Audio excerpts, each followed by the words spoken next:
समझ में आया क्या बोलना चाह रहे हैं? द चाइनीज आर्मी किल्ड किसको? 20 सोल्जर्स, यानी कि किसको का जवाब जब मिला तब दिमाग में गया हाय ये क्या हुआ। मतलब जब ऑब्जेक्ट पता चला तो हम पर असर हुआ, क्योंकि बिना ऑब्जेक्ट के ये वर्ब अकेला कोई काम कर ही नहीं रहा था। यानी जिन वर्ब्स के बाद एक ऑब्जेक्ट आना जरूरी होता है वो ट्रांसिटिव वर्ब होता है, और जिनके बाद जरूरी नहीं होता वो इनट्रांसिटिव होता है। इसीलिए ऑब्जेक्ट को कहते हैं कर्म। ऑब्जेक्ट है ना, कर्ता सब्जेक्ट होता है, कर्ता सब्जेक्ट होता है, क्रिया वर्ब होता है, और कर्म ऑब्जेक्ट होता है। कर्म के साथ सकर्मक और कर्म के बिना अकर्मक। कर्म के साथ सकर्मक और कर्म के बिना अकर्मक। ठीक है, चलो अब देखो जरा ध्यान से एग्जाम्पल, आपको अभी समझाएंगे। एग्जाम्पल पढ़ो।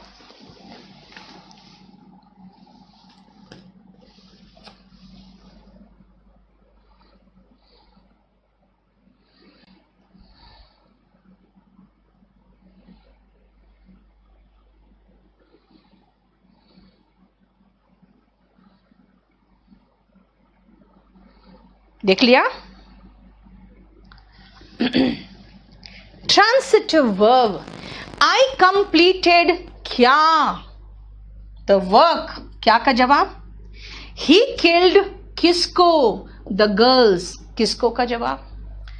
पंछी उड़ते हैं, कोई जवाब नहीं चाहिए, क्या और किसको?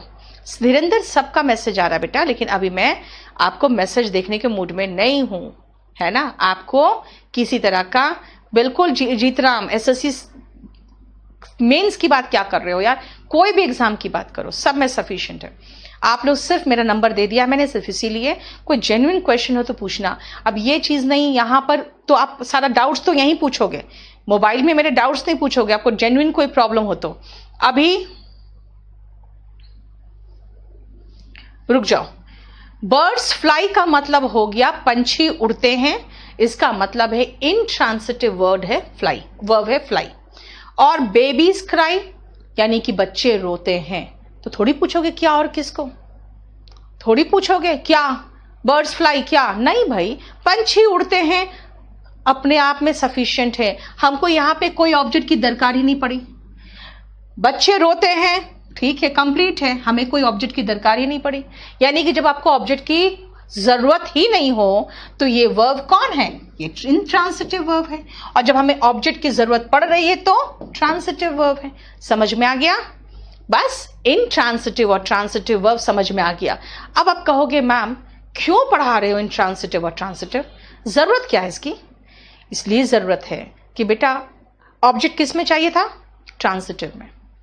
और पैसिव वॉइस पता है, पैसिव वॉइस शुरू होता है ऑब्जेक्ट से।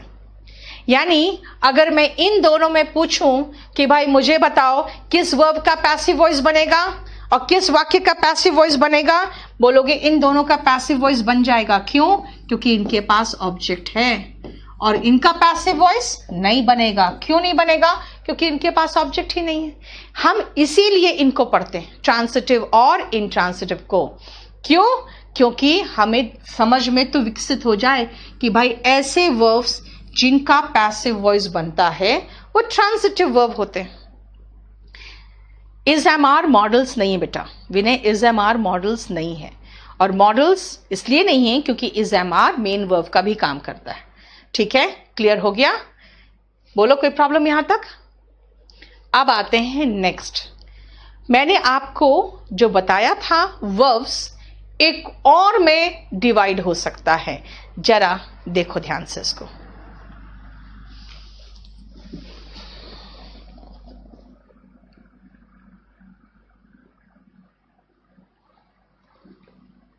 एक बार रीड करो।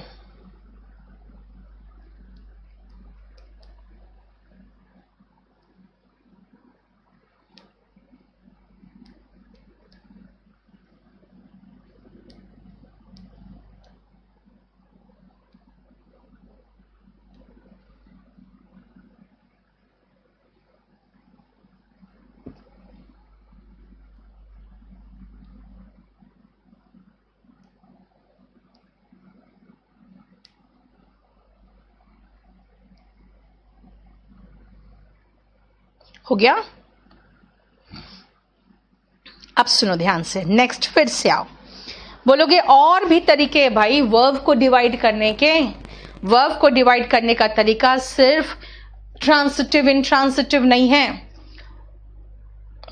रजत, सब कुछ मेरे पास पहुंच रहा है बेटा, थोड़ा सा मुझे आगे बढ़ने दो, फिर मैं आप लोग का क्वेश्चन लूंगी। लेकिन आप लोग इनडायरेक्ट डायरेक्ट ऑब्जेक्ट कैसे बता दो सुजाता, अभी बताओ। अभी डायरेक्ट इनडायरेक्ट ऑब्जेक्ट बताना शुरू करूंगी ना, बच्चे बिल्कुल टोटली कंफ्यूज हो जाएंगे। ठीक है, आप लोग थोड़ा इंतजार करो। इनडायरेक्ट ऑब्जेक्ट आपको पैसिव वॉइस में बताते हैं, यहां क्या करोगे? अब सुनो वर्ब फिर से, और भी तरीके। एक तरीका और क्या है? स्टेटिव वर्ब जो स्टेट बताता है, डायनेमिक वर्ब जो एक्शन बताता है। अभी तो पहला डेफिनेशन तो वही दिया था ना कि अवस्था बताने वाले शब्द और एक्शन कार्य बताने वाले शब्द ये दोनों वर्ब है, यानी अवस्था बताता है या कार्य दर्शाता है, वही बताया था। तो अवस्था जो बताता है वो क्या बताता है? वो स्टेट बताता है। और देखो स्टेट से बना हुआ एडजेक्टिव फॉर्म स्टेटिव है। स्टेटिव वर्ब अवस्था दर्शाता है ना। और डायनामिक क्या है भाई? डायनामिक, अगर आपकी डायनामिक पर्सनालिटी हो ना, आप में करंट दिखेगा, है ना, आप बिल्कुल काम करोगे, इसका मतलब आप में एक्शन दिखेगा, आप ठहरे ठहरे मरे से नहीं दिखोगे। तो डायनामिक वर्ब क्या है? वही जिसमें एक्शन दिखता है, जिसमें करंट दिखता है, यानी काम होता हुआ दिखता है, इसीलिए डिनोट करता है। वो क्या? एक्शन डिनोट करता है। ठीक है, अब सुनो क्या है, ध्यान से, बहुत ध्यान से समझना। स्टेटिव वर्ब और डायनेमिक वर्ब क्यों पढ़ूं मैं, क्या जरूरी है?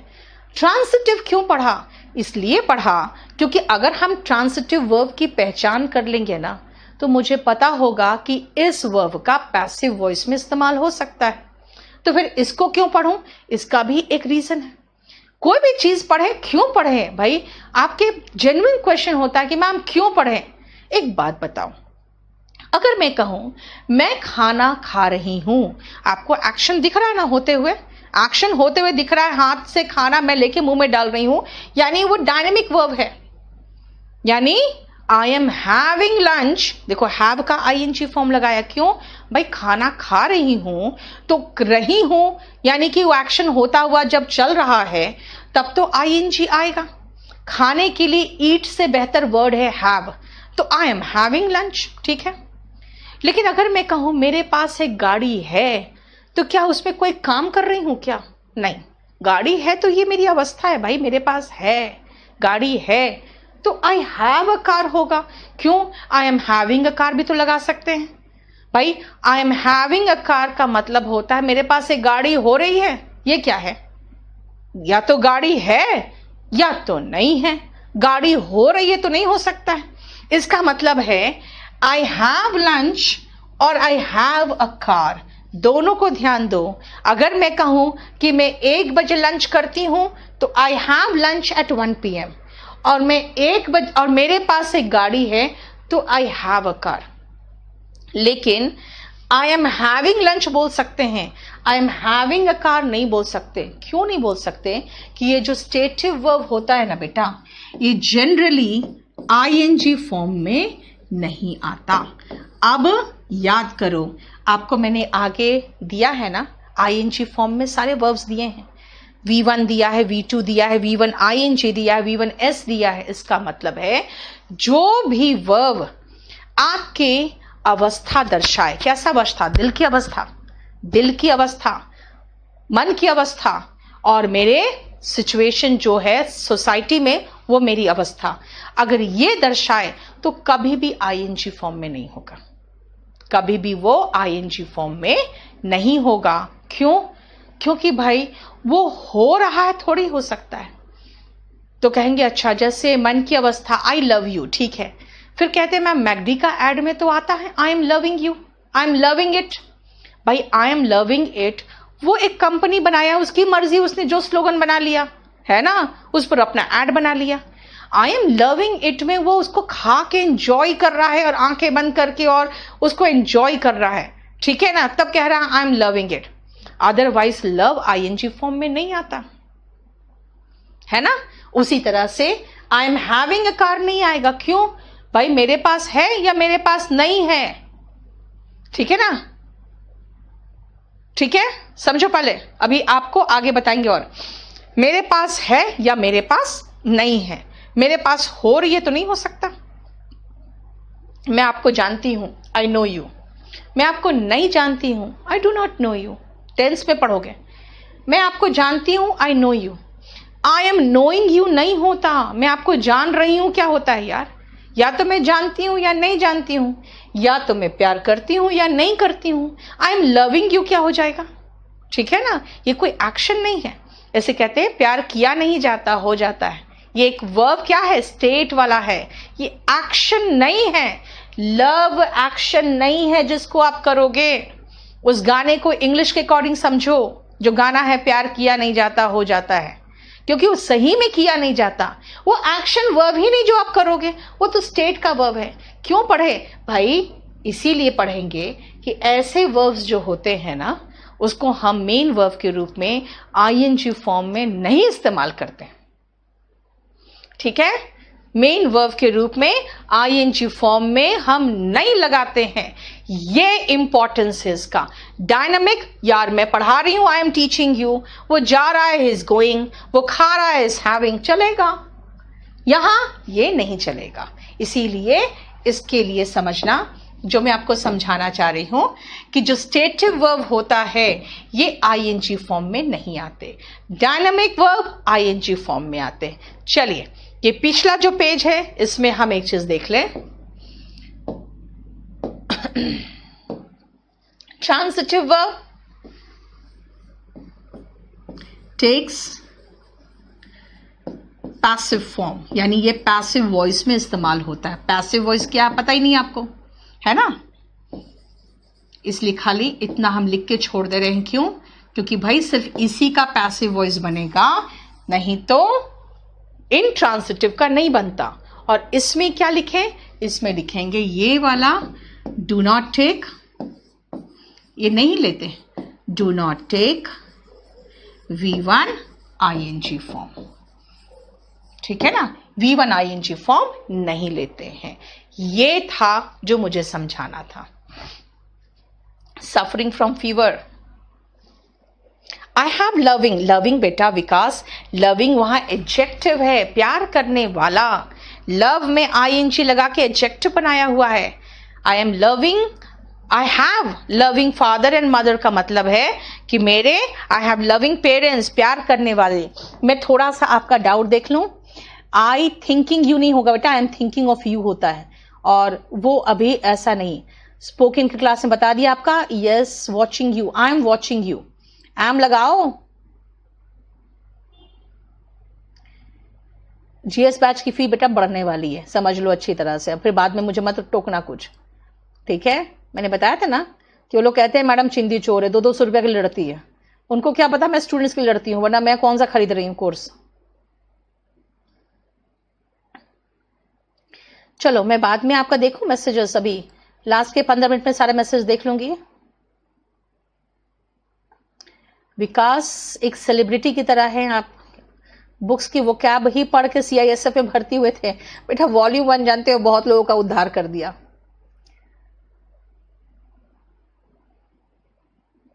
डजंट मैटर विकास, कोई बात नहीं। आपको जानते हो अभिषेक, मैंने आपको सिर्फ 2 दिन में सारे पार्ट्स ऑफ स्पीच पढ़ा दिए हैं। आप क्या सोच रहे हो सारे पार्ट्स ऑफ स्पीच हो गए हैं क्या? मैंने सिर्फ बेसिक पढ़ाया बेटा, सिर्फ बेसिक पढ़ाया और कुछ भी नहीं पढ़ाया।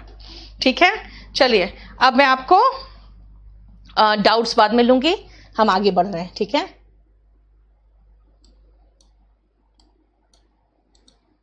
चलो क्लियर हो गया ये? आजा, क्या बताया था मैंने आपको, वही चीज इसमें लिख दिया है। देखो तो जरा कि जो स्टेटिव वर्ब होते हैं ना बेटा, वो कभी भी, मतलब कभी भी ING फॉर्म नहीं लेते, ऐसा नहीं बोलूंगी मैं, कहूंगी सामान्यता ING फॉर्म नहीं लेते हैं। ठीक है ना, ये लिंकिंग वर्ब भी कहलाते हैं। अब लिंकिंग वर्ब क्यों कहलाते हैं उसके लिए मैं आपको समझाऊंगी, थोड़ा सा रुकना। और डायनेमिक वर्ब मैंने कहा था एक्शन डिनोट करता है, डायनेमिक वर्ब ING फॉर्म ले सकता है। और जरा देखो बेटा आप लोग, डायनेमिक वर्ब को ही तो हमने ट्रांसिटिव और इंट्रांसिटिव में तोड़ दिया है ना। इसीलिए ये जो ट्रांसिटिव और इंट्रांसिटिव अभी पढ़ाया है मैंने, वो डायनेमिक वर्ब का ही तो फॉर्म्स है, वो डायनेमिक वर्ब्स के ही तो भाग है। क्लियर? इसीलिए ये ट्रांसिटिव और इंट्रांसिटिव जो पढ़ा था आपने, ये डायनेमिक वर्ब्स के ही भाग है। अब आओ लिंकिंग वर्ब्स क्या है। बहुत ध्यान से सुनना कि लिंकिंग वर्ब्स क्या है। देखो ध्यान से, हालांकि बहुत ज्यादा इंपॉर्टेंट चीज नहीं, फिर भी बता दूं। I am fine, I am a teacher. जरा देखो, ये जो एम है ना, इस सब्जेक्ट को इस विशेषता बताने वाले एडजेक्टिव से जोड़ने का काम कर रहा है, ब्रिज का काम कर रहा है। यहां पे सब्जेक्ट को इस नाउन, टीचर एक पद का नाम है, नाउन, तो इस नाउन से जोड़ने के लिए ये एम काम कर रहा है। भाई जो जोड़ता है ना वो लिंक करता है। कहते हैं ना तुम्हारा कोई लिंक है, इसका मतलब है तुम्हारा कोई जान पहचान है, ठीक है, तुम्हारा कोई वहां पर कनेक्शन है, तो कनेक्ट करने का ही तो काम कर रहा है एम। देखो यहां पे, इसीलिए ये लिंकिंग वर्ब्स कहलाते हैं। क्यों? क्योंकि वो लिंक करते हैं किसको? सब्जेक्ट को नाउन से, देखो नाउन से कनेक्ट किया, या सब्जेक्ट को एडजेक्टिव से, I am good, I am fine से कनेक्ट किया। इसीलिए स्टेटिव वर्ब लिंकिंग वर्ब है, ठीक है, क्लियर? जैसे आई हैव अ हाउस, देखो वहां पे हैव, आई को हाउस यानी नाउन से लिंक किया है ना, इसीलिए देख लो। और ट्रांसिटिव इंट्रांसिटिव, इसका मतलब हम ट्रांसिटिव इंट्रांसिटिव तो सीख चुके हैं। इसका मतलब क्या हुआ, हम वर्ब को कितने तरीके से डिवाइड कर रहे हैं जरा देखो ना। वर्ब को मैंने कहा भाई डायनेमिक वर्ब है, ट्रांसिटिव और इंट्रांसिटिव है। ट्रांसिटिव एक ऑब्जेक्ट लेगा, इंट्रांसिटिव ऑब्जेक्ट के बिना भी एकदम कंप्लीट है। वर्ब ऑक्सिलरी वर्ब और मेन वर्ब भी है। ऑक्सिलरी वर्ब क्या है, तो प्राइमरी में भी चलेगा। ऑक्सिलरी वर्ब क्या है, हेल्पिंग वर्ब है। तो प्राइमरी ऑक्सिलरी वर्ब क्या है, वो मेन वर्ब का भी काम करता है। तो क्या कोई ऐसा हेल्पिंग वर्ब है जो मेन वर्ब का काम ना करे? अरे वो मॉडल्स है। मॉडल्स क्या है, वो मेन वर्ब का काम नहीं करता, उसको मेन वर्ब चाहिए। और मॉडल्स के तुरंत बाद जो आएगा वो प्योर फॉर्म आना चाहिए वर्ब का। और प्राइमरी भाई वो हेल्पिंग वर्ब का काम करता, अगर मेन वर्ब हुआ तो हेल्पिंग वर्ब का काम कर लेगा, और मालिक नहीं यानी मेन वर्ब नहीं है तो मेन वर्ब का भी काम कर लेगा, दोनों काम कर लेगा, ठीक है। यानी कि हम लोगों ने स्टेटिव और डायनेमिक वर्ब तक समझ में हमें आ गया। Clear? I am still loving you, बेटा ये रॉन्ग है, आई स्टिल लव यू होगा। इसीलिए ध्यान रखना, वर्ब आईएनजी फॉर्म में लगाओगे, इसका मतलब होता है अभी भी हो रहा है। सीरियस बेटा, सीरियस हो, एसएससी हो, कौन सा एग्जाम है जिसको आप कहोगे इसमें कवर्ड नहीं है, बताओ ना। जितने भी ऑब्जेक्टिव एग्जाम्स हैं, DSSS भी हो, है ना, NDA, एयरफोर्स, सब कुछ कंप्लीटली कवर्ड है। इसके ऊपर कुछ है ही नहीं बेटा, इसके ऊपर मैंने कुछ पढ़ाया ही नहीं कभी। आपको पूरा क्वेश्चन लगा के दिखा दूंगी आपको इसके पीछे। चलो अब जरा 1 मिनट जरा देख लो, फिर समझाती हूं।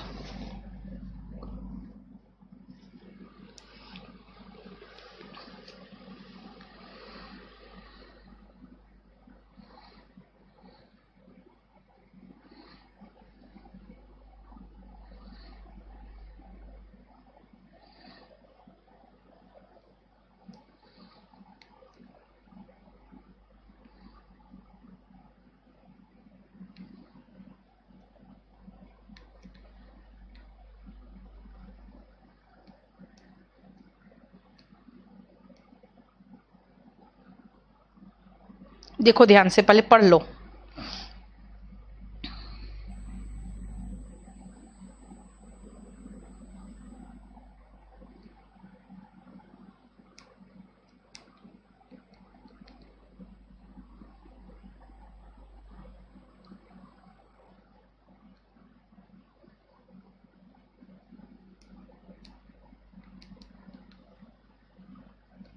हो गया? चलिए जरा ध्यान से देखो, अब समझो मेरे साथ। I love watching movies, she loves watching movies. थोड़ा दूर दूर है इसलिए आप देख लेना, थोड़ा सा उसको कनेक्ट कर लेना। She loved watching movies, I want to help him, she wants to help him and I wanted to help him. देख रहे हो, मतलब मैंने पहला 3 सेंटेंसेस जो कहा है, उन पहला 3 सेंटेंस में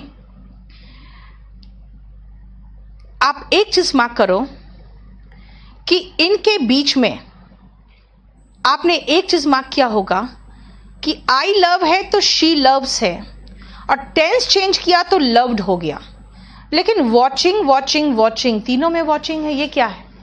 मतलब टेंस जब पढ़ते हो या पढ़ चुके हो या अगर पढ़ने वाले हो, थोड़ा सा ध्यान रखना कि मैं पसंद करती हूं मूवीज देखना, लेकिन आई की जगह जैसे शी आएगा ना, तो सिंगुलर सब्जेक्ट के साथ वर्ब में एस लगता है, वो बाद में जाके टेंस में पढ़ोगे, चेंज हो गया। और मैं कह रही हूं नहीं, पसंद करती थी पास्ट टेंस में, तो शी लव्ड। चलो फ्यूचर बोल दूं, she will love. Present perfect कह दूं, शी हैज लव्ड। लेकिन आपको जितना मर्जी बोल लो, आगे आपको वॉचिंग ही लगाना पड़ेगा, इसका कोई फॉर्म चेंज नहीं होगा। She loved watching movies, she loves watching movies, she will love watching movies, she has loved watching movies, I love watching movies. यानी कि टेंस के अनुसार ये देख रहे हो चेंज किया। उसी तरह से मैं चाहती हूं, I want to help him, लेकिन ही है तो वॉन्ट्स हो गया, पास्ट है तो वॉन्टेड हो गया, लेकिन ये टू हेल्प में कोई चेंज नहीं आया। क्यों भाई? क्योंकि यहां पर दिए गए ये जो वर्ब्स है ना, ये वाले वर्ब्स, ये ऐसे वर्ब्स हैं जो पर्सन के अनुसार चेंज करते हैं, जो टेंस के अकॉर्डिंग चेंज करते हैं। यानी जो वर्ब, ये सारे वर्ब्स, जो वर्ब्स पर्सन और टेंस के अकॉर्डिंग परिवर्तित करते हैं, ऐसे वर्ब्स को हम फाइनाइट वर्ब कहते हैं। ऐसे वर्ब्स को हम फाइनाइट वर्ब कहते हैं। ठीक है, क्लियर हो गया? अब आओ, नॉन फाइनाइट वर्ब क्या है? तो भाई नॉन फाइनाइट वर्ब ऐसे वर्ब्स है जो आगे ये इसमें हमने देखा टेंस के अकॉर्डिंग ये चेंज हुआ, पर्सन के अकॉर्डिंग चेंज हुआ, लेकिन आगे तो वही रह गया। नॉन फाइनाइट किसी व्यक्ति पर निर्भर नहीं कर रहा, किसी टेंस पर निर्भर नहीं कर रहा, किसी पर्सन पर निर्भर नहीं कर रहा, किसी चीज पर निर्भर नहीं कर रहा, यानी कि वो अपने फॉर्म्स में चल रहा है। यानी what is finite verb? Verbs that show tense, person and number. वो वर्ब जो बताता है कि भाई वाक्य का टेंस क्या है, कितने व्यक्ति है, मैं हूं तो आई के साथ लव है, वो अकेली है तो शी लव्स है, पर्सन, और नंबर भी बताता है। यानी कि अगर दे होता तो लव होता, और एक अकेली होती है तो लव्स हुआ, यानी नंबर भी बताता है। क्लियर है? इसका मतलब है कि जो नंबर, टेंस, पर्सन बता रहा है वो फाइनाइट वर्ब है। तो इनमें से कौन फाइनाइट वर्ब है? देखो जरा सा, बोलोगे इनमें से फाइनाइट वर्ब हमको दिख रहा है लव और वांट, क्योंकि लव के ये 3 फॉर्म दिख रहे हैं और वांट भी अकेला फॉर्म में नहीं है, अकॉर्डिंग टू टेंस चेंज हो रहा है। तो फिर नॉन फाइनाइट क्या है? भाई ये है जो कभी चेंज नहीं हुआ, और ये है जो जितना मर्जी टेंस चेंज कर लिया फिर भी चेंज नहीं हुआ। यानी verbs that do not show tense, person and number, उनसे ना टेंस का पता चलेगा, ना पर्सन का पता चलेगा, ना नंबर का पता चलेगा। वो उस फॉर्म में है तो है क्या? जेरेंड। कौन सा फॉर्म था? V1 ing। इन्फिनेटिव कौन सा फॉर्म था? 2 प्लस वर्ब का बेस फॉर्म। और पार्टिसिपल, ये तीनों जो है नॉन फाइनाइट वर्ब है। इसीलिए जो वर्ब टेंस वगैरह का कोई ज्ञात नहीं करवाता वो नॉन फाइनाइट वर्ब होते हैं, ये ध्यान रखना। इसमें आप लिख सकते हो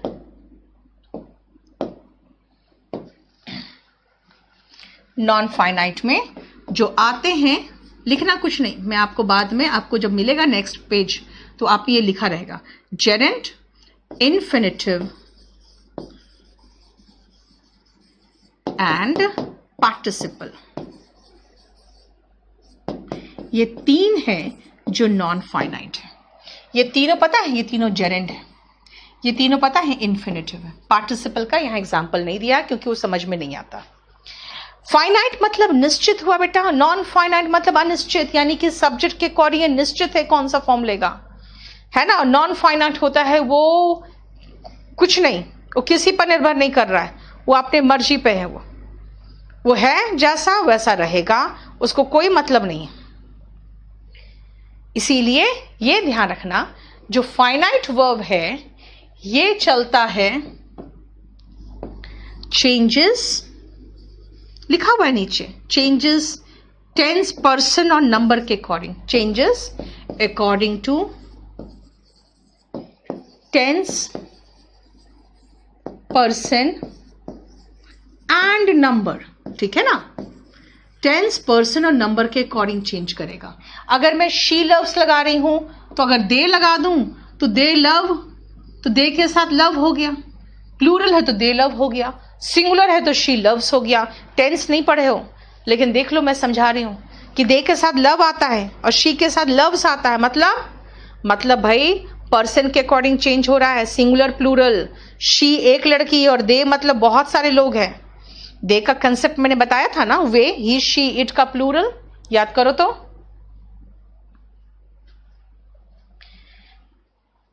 इन्फिनिटिव, जेरेंड, इन्फिनिटिव बेटा जेरेंड जो है ना ये V1 ING है जो नाउन का काम करता है। जो इन्फिनिटिव होता है वो 2 प्लस वर्ब का बेस फॉर्म होता है, और जेरेंड और पार्टिसिपल बेटा V3 भी होता है और V1 ING भी होता है, ठीक है। और ये पार्टिसिपल एक और होता है हैविंग प्लस V3, लेकिन हम ये पढ़े नहीं है इसलिए मैं इसको छोड़ के चल रही थी। पार्टिसिपल पर जोर देना नहीं चाहती हूं मैं खाली इन्फिनिटिव और जेरेंड का ही एग्जाम्पल दिया था, तभी तो आपको सबका एग्जाम्पल दिया भी नहीं, ठीक है। इस सेंटेंस में पूरा डिटेल बताएं कि कौन क्या है, चलो देख लो, मैं अभी बता देती हूं, देखो तो। आई सब्जेक्ट है और आई पता है ना, नीतू सिंह के नाम पे हमने आई लिखा है, यानी कि ये प्रोनाउन है, ठीक है। लव वर्ब है, कौन सा वर्ब भाई, अकेला तो वर्ब है, ये तो मेन वर्ब होगा, आई एम लविंग तो है नहीं, मेन वर्ब है। तो फिर ये भी तो वर्ब का ING फॉर्म दिख रहा है। अगर ये मेन वर्ब के बाद आ रहा है और ING फॉर्म में है तो ये जेरेंड है। वॉचिंग क्या का जवाब तो ऑब्जेक्ट होता है। लो समझ में आया। 2 प्लस वर्ब का बेस फॉर्म बेटा, अनंत, अकंत यादव, सुनो मेरी बात, ये वर्ब एडवांस का पोर्शन है। आपको ऐसे बहुत सारे लिस्ट ऑफ वर्ब्स बताऊंगी मैं जिसके बाद V1 ING आता है। अभी कहां आप जेरेंड में पहुंचने जा रहे हो, अभी तो मैं सिर्फ वर्ब का इंट्रोडक्शन बता रही हूं। आप बोलोगे फाइनाइट वर्ब और नॉन फाइनाइट वर्ब क्यों पढ़े, इसलिए पढ़ेंगे क्योंकि आप स्पोकन भी तो वैसे करते हो। कैसे, मैं अगर कहूं कि मैं चाहती थी तो पास्ट टेंस तो आई वांटेड। फिर मैं कहूं मैं पढ़ना चाहती थी तो आप सोचोगे भाई मेन कौन एक्शन है, उस समय मैडम क्या करती थी, चाहती थी कि पढ़ती थी। भाई मैं पढ़ना चाहती थी, इसका मतलब वहां चाहती थी तो मेन वर्ब चाहना है तो आई वांटेड हो गया। और उसके बाद सेकेंड वर्ब लगाना चाहते हो पढ़ना, तो भाई मेन वर्ब के बाद सेकेंड वर्ब आता है ना, तो जनरली 2 प्लस वर्ब का बेस फॉर्म में आता है। आई वॉन्टेड टू स्टडी, क्या, इंग्लिश, है ना, क्यों, ताकि एग्जाम पास कर सकूं।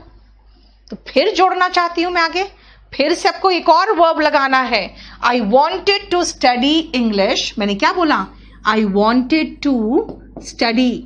पूछोगे स्टडी क्या, इंग्लिश, हो गया इंग्लिश। फिर पूछोगे किस लिए, फिर से मुझे बताना है आपको एक बात और, तो फिर से मैं सेंटेंस में स्ट्रक्चर आगे बढ़ाऊं, फिर से 2 प्लस वर्ब का बेस फॉर्म लगाओ। टू क्वालिफाई, क्या क्वालिफाई, द एग्जाम। अब जरा देखो ध्यान से, यानी इसलिए तो काम का चीज है, टेंस के अकॉर्डिंग ये चेंज हो गया और आगे जितने वर्ब जोड़ती गई मैं, वो एक दूसरा इन्फिनिटिव का जो स्ट्रक्चर है, नॉन फाइनाइट का जो स्ट्रक्चर है, नॉन फाइनाइट के स्ट्रक्चर के अकॉर्डिंग में चलती गई, है ना, इन्फिनिटिव लगा के। यही तो तरीका होता है सेंटेंस बनाने का। सतीश, सबको पेपर मिलेगा बेटा, आप लोग सबको ही बस एक सप्ताह इंतजार करो, क्योंकि वो 60 पेपर्स मैनुअली